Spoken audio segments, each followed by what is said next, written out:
পদ্মজা উপন্যাসটা যারা যারা পড়েছ তারা জানবে, পদ্মজা উপন্যাসে পদ্মকে একজন চিঠি লিখেছিল, সেটা খুবই সুন্দর, সেটা শোনো। প্রিয় পদ্মফুল, আমি ভেবে উঠতে পারছি না কিভাবে কি বলবো।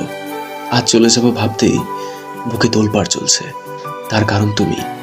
যেদিন তোমাকে প্রথম দেখি থমকে গিয়েছিল নিঃশ্বাস, কণ্ঠনালী। এতটুকু মিথ্যে বলিনি। সেদিন শুটিংয়ে সংলাপ বলতে গিয়ে ভুল করেছি বারবার, না চাইতেও বারবার চোখ ছুটে যাচ্ছিল লাহারি ঘরের দিকে। বুকে থাকা হৃৎপিণ্ডতায় শিরশিরে অনুভূতি শুরু হয় সেই প্রথম দেখা থেকেই। প্রতিটা ক্ষণ গুনেছি তোমাকে দ্বিতীয়বার দেখার আশায়।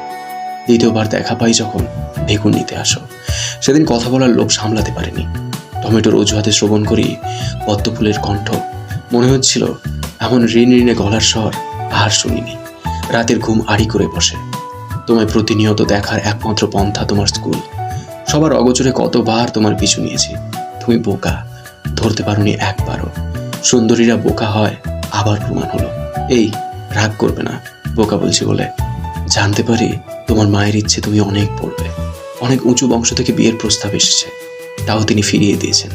সেখানে আমি অতি সামান্য, তবুও সাহস করে তোমার বাবার কাছে বিয়ের প্রস্তাব দিই। পদ্মফুলটাকে যে আমার চাই, তিনি রাজি হননি। নায়কের সাথে আত্মীয়তা করবেন না, আর বললেন তোমার অনেক পড়া বাকি, তোমার মা কিছুতেই রাজি হবেন না। আহত মনে দুপা পিছিয়ে আসি। ভেবেছি তোমার কলেজ পড়া শেষ হলে পরিবার নিয়ে বিয়ের প্রস্তাব নিয়ে আসবো। তোমার মা সম্পর্কে যা জেনেছি বুঝেছি, তাতে এতটুকু বিশ্বাস আছে তিনি নায়ক বলে আমাকে এড়াবেন না। তিনি বিচক্ষণ মস্তিষ্কের মানুষ। আমি তোমায় ভালোবাসি পদ্মফুল।